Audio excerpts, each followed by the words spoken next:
Namaste. Welcome to our 78th talk on the Bhagavad Gita.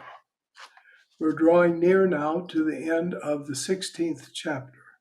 And Krishna has been talking about how people of negativity, not just sort of your ordinary negativity that all of us are subject to, but who are really malicious, malevolent people who truly know that something is wrong and they do it and they like doing it. And they like it a lot just because it's negative, not just because, well, it's something that they enjoy,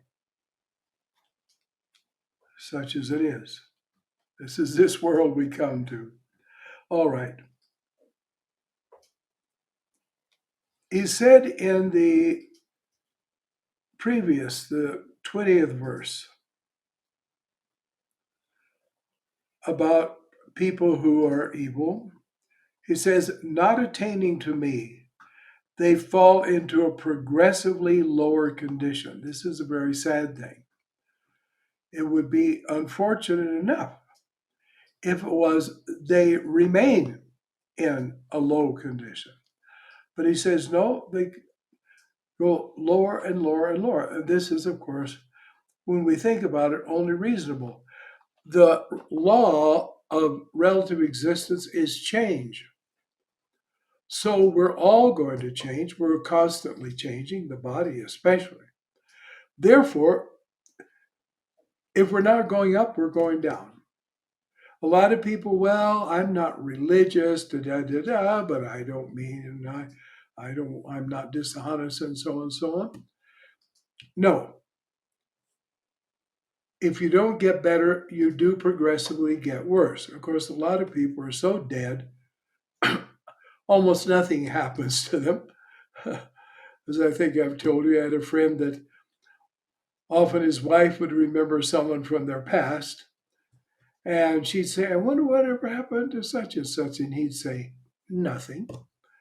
And of course, he was right. I'm glad to say plenty happened to them, and they went to India a few times and traveled with Ma and knew the way it was to go. So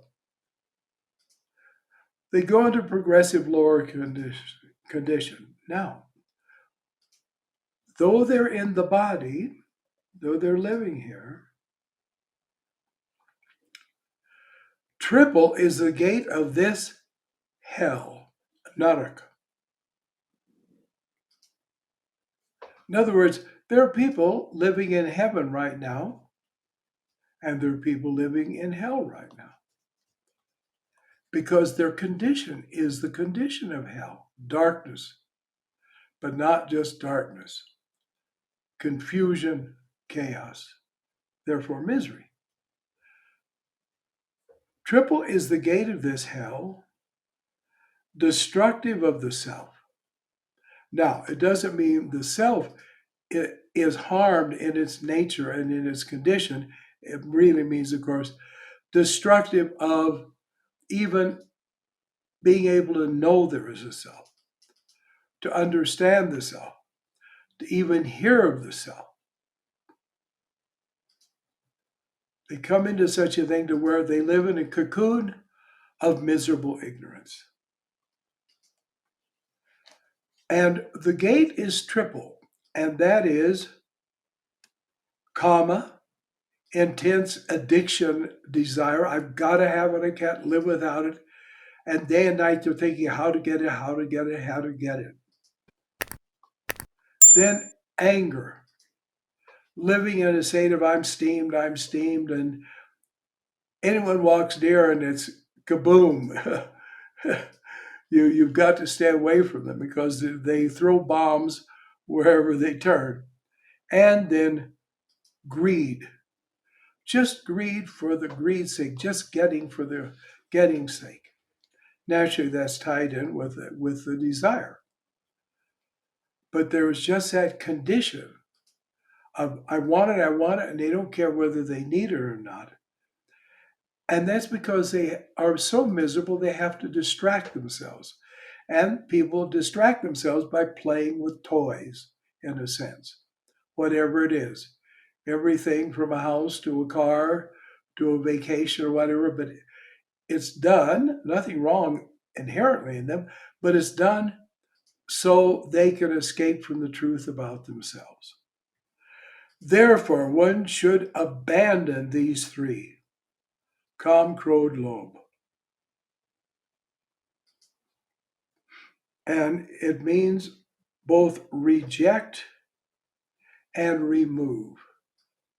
You reject them, and either you remove yourself from their vicinity or you get them out of your life and them out of your way.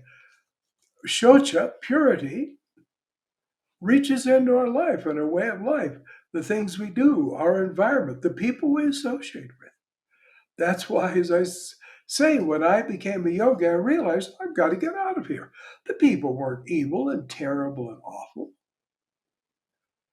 but they were dead. They not only were dead, they were waterproof. They were incapable of even seeing it, hearing about it, comprehending it. And company is greater than willpower. So did I want to become one of them who just were living vacuums, spiritually speaking, zeros. So I ran. And there have been other times in my life where I realized, okay, it's run for the door, run for the hills and go up higher. So then,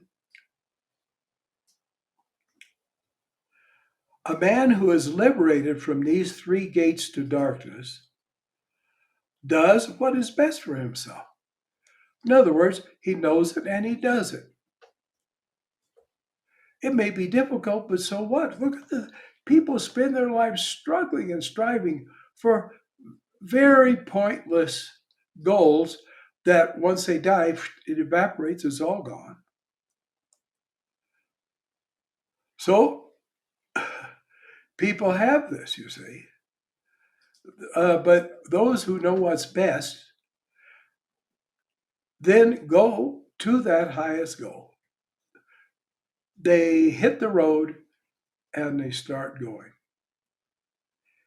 He who casts aside, it also means, the word means ignore as well, the injunctions of the scriptures. Actually, it's a Sanskrit word that means both injunctions and knowledge, in a sense of knowledge of what is in the scriptures. In other words, sort of the facts of the scriptures. So he who casts aside or ignores the injunctions of the scriptures, following the impulse of desire, attains neither perfection, nor happiness, nor the supreme goal. In other words, nothing that is positive, not even something that is momentarily at least, such as happiness. Therefore, the standards of the scriptures should be your guide in determining what should be done and what should not be done. Not like, I like it, I don't like it. Well, that seems reasonable, that doesn't seem reasonable. No, you go to the scriptures. You go to those embodiments of Dharma. And in other words, the Bhagavad Gita is number one for us because it's so perfect and so complete. But the Gita is declared to be a digest of the Upanishads. Therefore, it is very valuable to study the Upanishads because they go into these principles in great depth. Let me see. Yes, okay. It's all beat up, but I'll show you. All right. The principal Upanishads are edited, translated with an introduction by Radhakrishnan. Radhakrishnan was one of the presidents of India. He was one of the greatest scholars, greatest lecturers, and writers on real righteous living, Dharma. And he also made a translation of the Bhagavad Gita that's quite good. But these things, the Upanishads, the Bhagavad Gita, Yoga Sutras, of course, for that you need a commentary because they're very terse. And also the commentaries, anything by Shankaracharya, Adi Shankaracharya, any of his commentaries, any of his books. He wrote many, many short and long books regarding philosophy.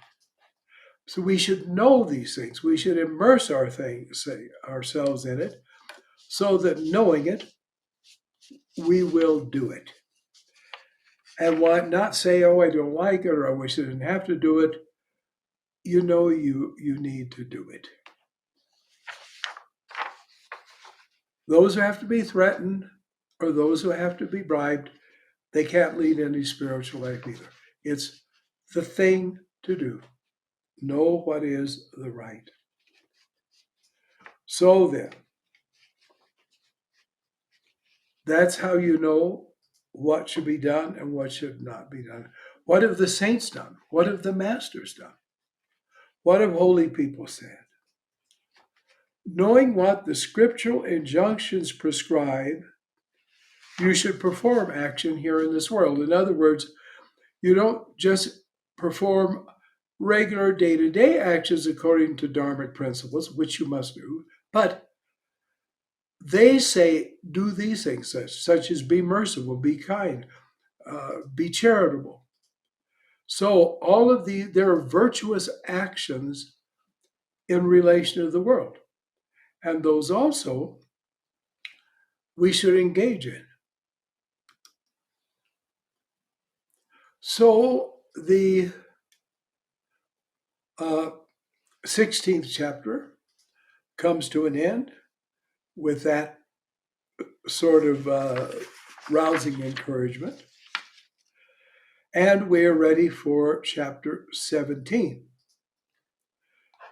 The yoga of the division of threefold faith.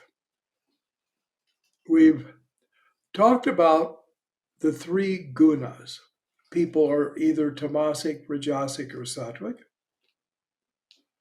And then there was a pause, and Vyasa has presented Krishna's declarations that, all right, there's only two kinds of people in the world, those going up, those going down. A lot of people may seem to be simply going along, moseying along. They're not really doing anything positive, not really doing anything very negative. We're very mistaken. They are sinking into the swamp of tamas. And they will have this habit from lifetime to lifetime. So you can't stand still and you can't come to neutral territory. It just isn't so. So now we'll go on for this. Now we talk about people following what should be the path to a higher life. It's called the yoga of the division of threefold faith. That sounds very high and spiritual, abstract, but in the right kind of abstract way. But we're going to see something very interesting. All right, Arjuna said, those who cast aside the prescriptions of the scriptures. See, the very last verse said, live according to the scriptures. Judge things according to the scriptures, not just your own like, dislike, or you think it's this way or that way. So, those who cast aside the prescriptions of the scriptures, doing sacrifice with faith. In other words, they're not paying attention to all that religious stuff or all that philosophy. They like to say they're simple souls. And they have some kind, but there's two kinds of faith. There's a kind of faith that's a God-centered faith, like, I know this is the way, I know this is a higher thing, I'm doing it. Then there is the me faith. Oh, I'm sure this will be all right. I feel pretty. I've thought about it, and it seems to me.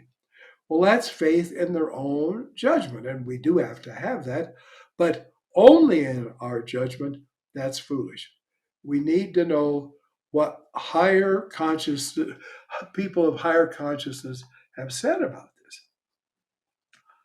So we ask about such people, what is their condition, sattva, rajas, or tamas? Okay.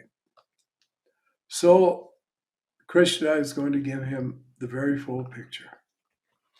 He says, threefold is the embodied one's faith inherent within their nature, okay? According to their guna, because that's what guna is, it's quality. And also here, when he says nature, it's prakriti, the energy of which all their bodies, physical, causal, and astral, consist. And our will is just an energy mechanism, so that too is a vibrating entity of energy. And that vibratory energy has an inherent quality of turning towards something. So when he says his faith, it's not just mere belief. So there is the sattwic, the rajasic, and the tamasic. So he says, hear of this. Third verse. The faith of each one is according to his prakriti. In other words, our brain is a field, our mind is a field of energy. So, according to the energies of which we're formed, and believe me, diet is a bedrock foundation of the vibrations. Now, we eat when we read a book. In a sense, we eat intellectually, we take it in. When we watch a motion picture, when we watch television, whatever, everything is really ana, food. And it gets built into our own energy bodies. Just going and staying in a negative area can be detrimental, just as going and staying in a positive area becomes helpful and elevates us. So, a man consists of his faith. That's really a bold statement, a very bold statement. He is what his faith is. So now we watch, and that tells the truth. Because we're not all one. We are truly many. The sattwic, those that are prone to light, to understanding, to peace, tranquility, worship the gods. Oh my. Yes, the gods exist, the devas exist. Just think in the frame of other religions, there are angels and saints. By worship, it means reverence. So it's good. In fact, I remember one time asking Anandamayi Ma, well, what do you recommend for reading? And she said, of course, the Shastras, but then she said, the lives of the saints. But this was an important thing because one, they're living in a higher realm, and when we read about them, we actually come into a kind of sympathetic vibration with them, and even without us asking, they can bless us. Or we see their right and good example and think, well, then I will do the same. Because again, what you eat, that's food also. So we worship the gods. And these are the great powers of the universe. They exist. The best thing for us who aren't living in India is to read that book that we have published called Sanatana Dharma, the Eternal Religion. That discusses the whole idea of gods and what they mean in relation to us, and how they even have a reflection in us. So that's good. Sanatana Dharma, the Eternal Religion. The Rajasic worship powerful spirits. It says yakshas and rakshasas. Now, there are negative yakshas, and there are positive ones. They're kind of benevolent, and they're like nature spirits, and they can actually help you and do good for you. They're not fully gods, but they do have a benevolence. And they are attracted to people who have a higher consciousness. And to a yogi who is doing japa and meditation, they're very happy when they come near, literally. And they, even unasked, they bless. We're surrounded by invisible life and invisible consciousnesses all the time. So there are those also, they understand there are these good powers we worship. The others, the tamasic men, worship the spirits of the departed. They worship their ancestor worship.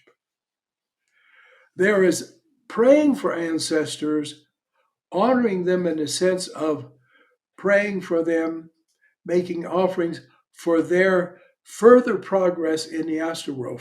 They're further going towards self-realization.